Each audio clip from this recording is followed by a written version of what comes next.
সেনাপ্রধানের দিক থেকে মূল ভেটোটা ছিল যে ডক্টর মোহাম্মদ ইউনূস কেন, why not any other person. Doctor Mohammad ইউনূসের নামে মামলা আছে, তিনি একজন কনভিক্টেড পার্সন। একজন কনভিক্টেড পার্সন আসলে কিভাবে একটা দেশের প্রধান উপদেষ্টা হতে পারে? আওয়ামী লীগ একটা লোককে একেবারেই দেখতে পারছে না, এবং বাংলাদেশে তো আলটিমেটলি 30-40% পিপল আওয়ামী লীগকে সাপোর্ট করে। এই 30-40% পিপলের মতামতের বিরুদ্ধে গিয়ে একটা লোককে প্রধান উপদেষ্টা করা উচিত? সেনাপ্রধান লাস্ট আমাদেরকে বলেছিল যে আমি বুকে পাথর চাপা দিয়ে এই সিদ্ধান্তটা মেনে নিচ্ছি। আমাদের এই দীর্ঘমেয়াদী পরিকল্পনাটা করতে হতো যে যখন থেকে আমরা ফার্ম ছিলাম যে শেখ হাসিনাকে চলে যেতে হবে, তারপরে কি হবে? আমরা তো আর শেখ হাসিনা চলে যাওয়ার পরে দেশটাকে ছেড়ে দিতে পারি না। তো এই জায়গা থেকে আমরা দেখা যায় যে এই চিন্তাটা আস্তে আস্তে আসতে থাকে, কিন্তু ওই সময়টাতে আসলে এটা বিশ্বাস করাও কঠিন ছিল যে 5 তারিখের মধ্যেই হয়তো হয়ে যাবে। আমাদের তো এমনকি সশস্ত্র অভ্যুত্থানের প্রস্তুতিও ছিল। 5 তারিখ যদি আমরা সফল না হতাম, হয়তো আমরা অস্ত্র তুলে নেওয়ার ঘোষণা দিতাম, এবং নাইট বাই ভিডিও বার তো রেডি রেখেছিল, আমিও কি ঘোষণা দিব সেটাও রেডি ছিল।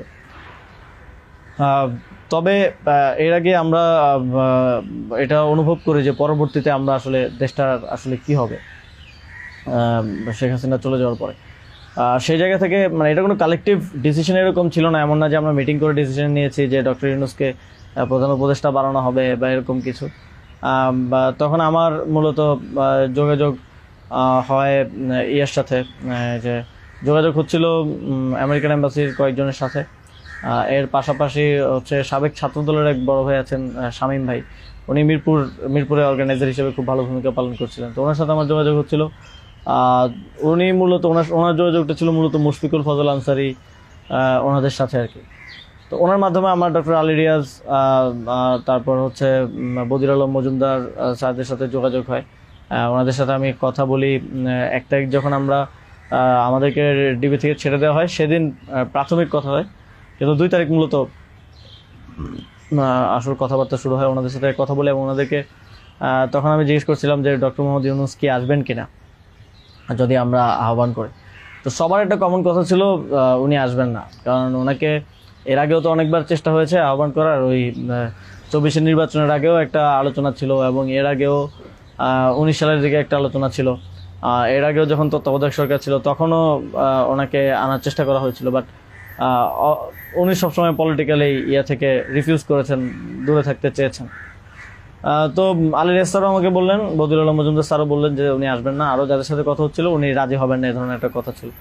বাট আমি সরাসরি ওনার সাথেই কথা বলতে চাই, এবং তখন হচ্ছে শামীম ভাই আমাকে ওনার বর্তমান যে এপিএস সাব্বির ভাইয়ের নাম্বার দেন। তো সাব্বির ভাইয়ের সাথে যোগাযোগ করার পর সাব্বির ভাই আমাকে বলেন যে আমি তো স্যারের সাথে নাই। তো স্যারের সাথে মঈন চৌধুরী নামের একজন তখন স্যারের প্রাইভেট সেক্রেটারি হিসেবে কাজ করছিলেন। তো সাব্বির ভাই আমাকে মঈন চৌধুরীর নাম্বার দেন। মঈন চৌধুরীর সাথে আমি যোগাযোগ করি 2 তারিখ কি 3 তারিখ হবে, এবং ওনার সাথে আমার কথা হয়। এবং উনি তখন বলছিলেন যে স্যারের একটা ছোটো সার্জারি আছে। স্যার তখন ফ্রান্সে ছিলেন। তো সার্জারি আছে, এবং পরবর্তীতে আমি ওনাকে মেসেজগুলো ক্লিয়ার করার চেষ্টা করি যে আমরা চাচ্ছি এমনটা। তো উনি স্যারের সাথে কথা বলেন। স্যার আমাদেরকে পরে একটা মেসেজ পাঠান যে তোমরা যেটা করতেছো আমি তোমাদের সাথে আছি আর কি। এটা হচ্ছে 2 তারিখের দিকে স্যার একটা মেসেজ আমাদেরকে পাঠান থ্রু মঈন চৌধুরী, কিন্তু তখনও কথা হয়নি। স্যারের সাথে আমার প্রথম কথা হয় হচ্ছে, মানে আমি বারবার ইনসিস্ট করছিলাম সরাসরি কথা বলতে, কারণ সবাই অনুৎসাহিত করতেছে যে স্যার আসবেন না, আদার অপশনস দেখার জন্য, প্রধান উপদেষ্টা হিসেবে অন্য কাউকে দেখার জন্য অনেক নামও আসতেছিল, অনেক নামও সাজেশন আসতেছিল।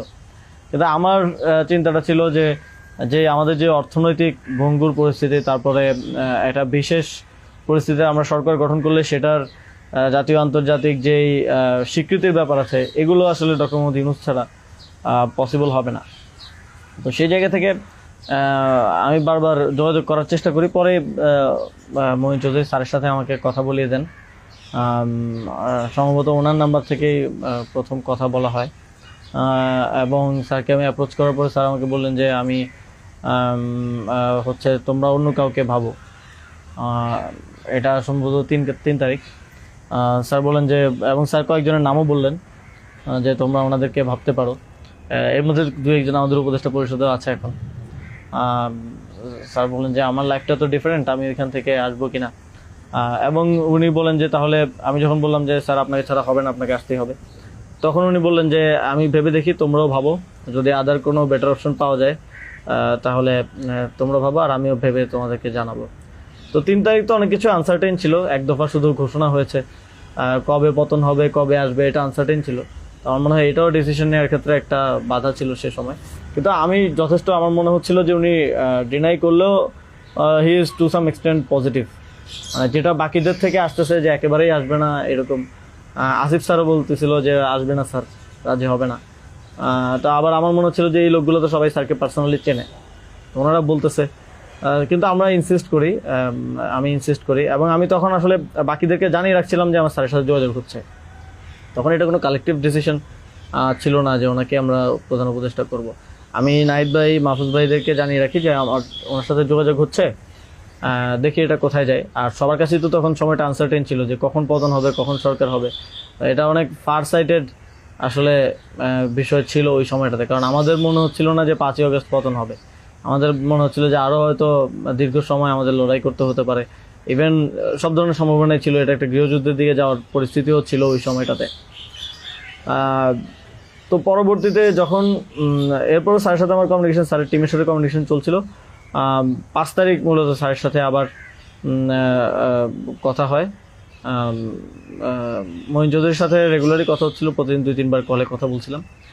5 তারিখ স্যার যখন সার্জারিতে ঢুকবেন, ঢোকার আগে হচ্ছে কথা হয়, যখন শেখ হাসিনা পালিয়ে গেল সন্ধ্যায় আমরা চ্যানেল 24-এর অফিসে।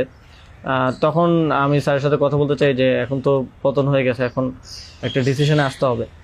তো তখন মঈন ভাই স্যারের সাথে আমাদেরকে কলে যুক্ত করেন। তো চ্যানেল 24 অফিসেই নাহিদ ভাই আর আমি আমার ফোন থেকে লাউডস্পিকারে স্যারের সাথে কথা বলি। তো স্যারকে আমরা বলি যে স্যার এখন একটা ডিসিশন আসতে হবে, আর স্যারও সার্জারিতে চলে যাচ্ছিলেন তারপরে ডিসিশন দেওয়াটা।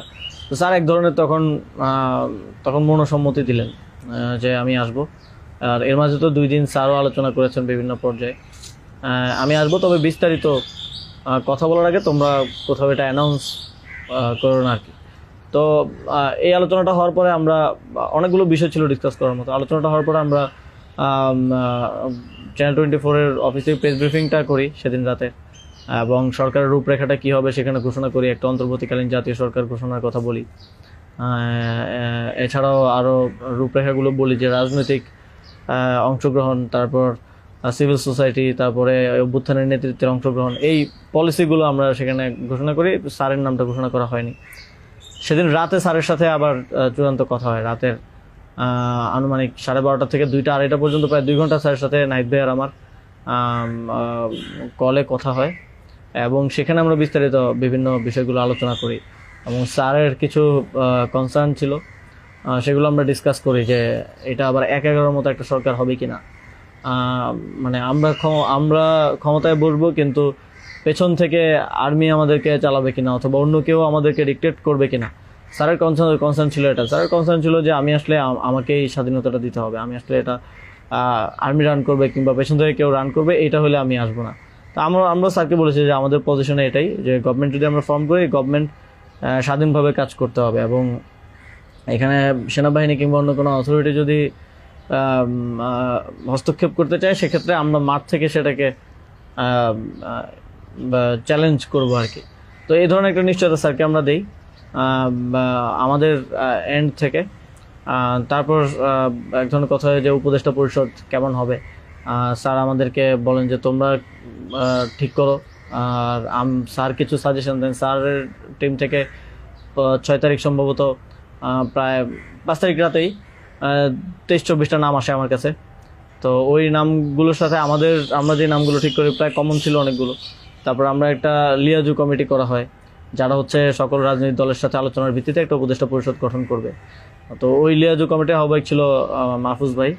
তো ওনারা কমিউনিকেশন শুরু করে দেয় জামাতের সাথে, বিএনপির সাথে, আরও যারা রাজনৈতিক দল আছে, সিভিল সোসাইটি আছে, তাদের সাথে যোগাযোগের মাধ্যমে সবার থেকে নাম প্রস্তাব আসতে থাকে। কিছু নাম ছিল কমন, আমাদের এখানেও কমন, যেমন কিছু মানুষজন, যেমন সালাউদ্দিন আহমেদ স্যার, উনি তো অর্থনীতিতে বাংলাদেশে মানে এই মুহূর্তে যদি আমরা চিন্তা করি তাহলে ওয়ান অফ দ্য বেস্ট। তো ওনার নামটা সব দিক থেকে আসে। তো এরকম কিছু কমন নাম আসে, আবার কিছু নাম দেখা যায় আমরা ইনক্লুড করি বা কোনো এক পক্ষ থেকে আসে, কিন্তু অন্য পক্ষ এটাকে আবার রিফিউজ করে। বিএনপির কিছু নামের ব্যাপারে আপত্তি ছিল, তাদেরকে পরে নেওয়া হয়নি। তো এভাবে একটা মোটামুটি সবার সাথে কনসালটেশনের ভিত্তিতে একটা উপদেষ্টা তালিকা করা হয়। এবং যেদিন স্যার ল্যান্ড করে বাংলাদেশে আসেন 8 তারিখ দুপুরে, আর্মি থেকেও কিছু নাম প্রস্তাব করা হয়। কিন্তু আমরা একটু প্রায় 5-6টা নাম আমরা একটু ঘেটে দেখলাম যে এই লোকগুলো ওইভাবে সর্বজন গ্রহণযোগ্য না। এবং আরেকটা সমস্যা হচ্ছে তাদের অনেকেরই হয় না যে সফট আওয়ামী লীগ অ্যান্ড আওয়ামী লীগের সিভিল সোসাইটি হিসেবে পরিচিত, অথবা তাদের ব্যাকগ্রাউন্ডটা একজন আর্মি অফিসিয়ালসের নাম ছিল সেখানে, এক্স আর্মি অফিসিয়ালস।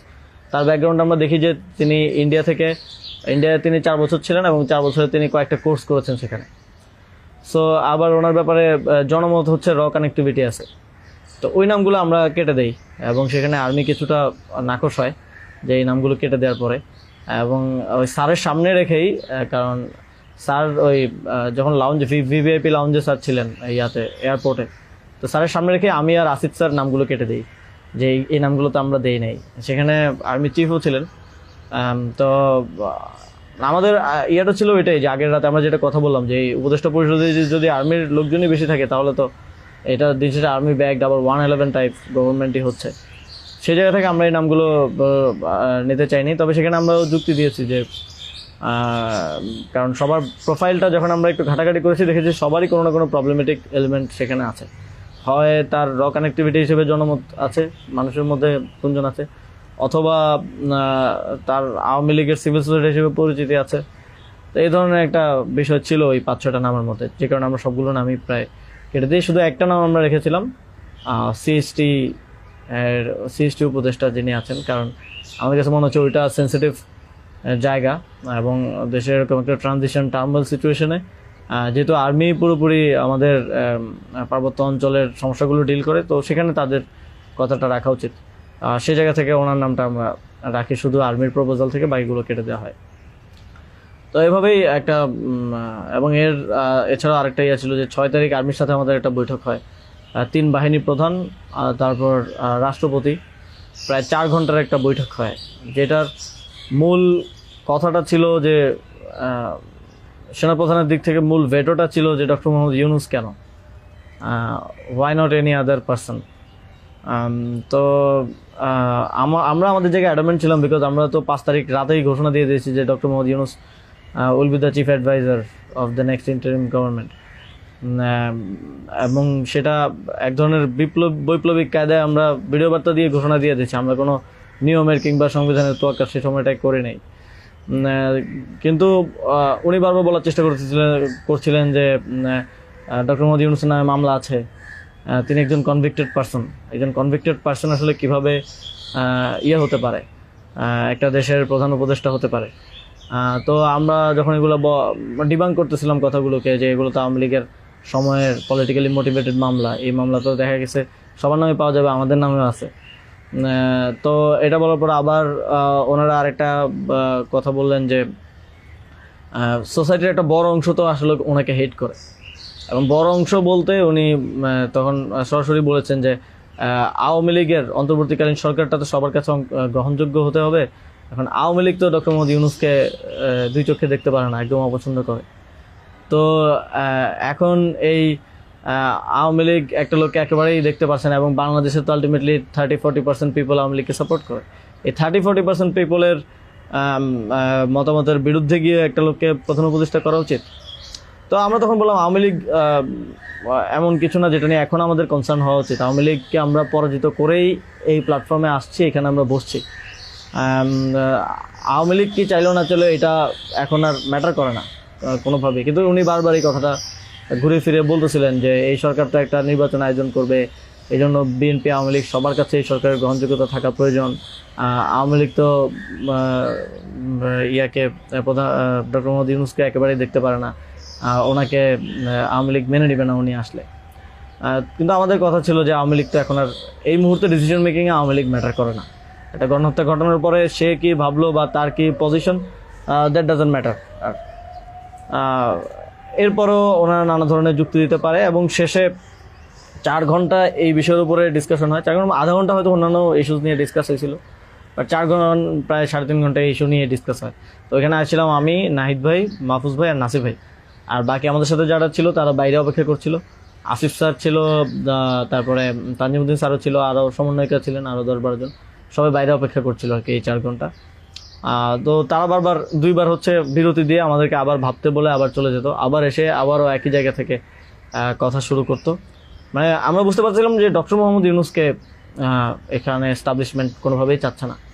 আর আমাদের কথা ছিল আমরা ঘোষণা দিয়ে দিছি, এবং আমরা এক ধরনের হুমকি সুরে সেখানে বলি যে যদি এটা রাষ্ট্রীয়ভাবে না হয়, যদি রাষ্ট্রপতি ঘোষণা না দেয় ডক্টর মোহাম্মদ ইউনূসকে প্রধান উপদেষ্টা হিসেবে, তাহলেও আমাদের কিছু যায় আসে না, কারণ আমরা অলরেডি ঘোষণা দিয়ে দিয়েছি। আমরা আমাদের তৈরি করা উপদেষ্টা পরিষদ নিয়ে শহীদ মিনারে গিয়ে শপথ নিব। এই হুমকিটা দেওয়ার পরে তারা একটু মানে নড়ে চড়ে বসে, এবং তারা গিয়ে রাষ্ট্রপতির সাথে ডিসকাস করে আসে। এবং সেনাপ্রধান লাস্ট আমার মনে পড়ে আমাদেরকে বলেছিল যে আমি বুকে পাথর চাপা দিয়ে এই সিদ্ধান্তটা মেনে নিচ্ছি। এবং আমাদের জায়গাটা ছিল খুবই রিজেক্ট, যে ডক্টর মোহাম্মদ ইউনূসকে না আনতে পারলে এখানে একটা শক্ত সরকার গঠন করা পসিবল হবে না। এবং আর্মির যেই মোটিভেশন ছিল, এটা আবার 1-11-র মতো একটা সরকার গঠন করার তাদের মোটিভেশন ছিল। যখন তারা নামগুলো দেয়, 6টা-7টা উপদেষ্টার নাম দেয়, তখন এটা বোঝা যায়, এবং ডিকটেট করার এক ধরনের। তো আমরা যদি এখানে অন্য কাউকে নেই যার পার্সোনালিটি এত স্ট্রং না, তাহলে আলটিমেটলি আমরা আসলে অন্য কারো দ্বারাই পরিচালিত হব, ড্রিভেন হব। এই সরকারটা আত্মনির্ভরশীল একটা স্বতন্ত্র সরকার হতে পারবে না। তো তারপর তো ঘোষণা দেয়, রাষ্ট্রপতি ঘোষণা দেয় ডক্টর মোহাম্মদ ইউনূসকে প্রধান উপদেষ্টা হিসেবে 6 তারিখে, এবং 8 তারিখ হচ্ছে পরবর্তী উপদেষ্টা পরিষদটা গঠিত হয়। 8 তারিখ শপথ অনুষ্ঠানটা হয়। স্যার যখন সার্জারি শেষ করে দেশে আসেন, তারপর ওই দিন সন্ধ্যায় সরকারটা গঠিত হয়।